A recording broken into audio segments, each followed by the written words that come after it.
আসসালামু আলাইকুম। রোজা শুরু হয়ে গেল, দ্বিতীয় রোজা। প্রথম রোজা কি ইফতার করেছি তা আপনার সাথে একটু শেয়ার করলাম। বাঙালি মানে আমাদের বুট, পেঁয়াজু, ছোলা থাকতে হবে, সাথে আমি একটু হালিম রেখেছিলাম, শরবত ছিল। এই তো আপনাদের সাথে শেয়ার করলাম কীভাবে কী রেডি করেছি। দেখতে পাচ্ছেন খুবই লোভনীয় আমাদের দেশীয় ইফতার। যদিও স্বাস্থ্যের জন্য অত উপকারী না, তারপরে এগুলো ছাড়া আমাদের হয়ই না। ছোলা শেষ,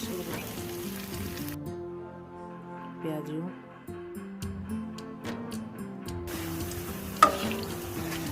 পেঁয়াজু ছাড়া ইত্যাদি কল্পনাই করা যায় না।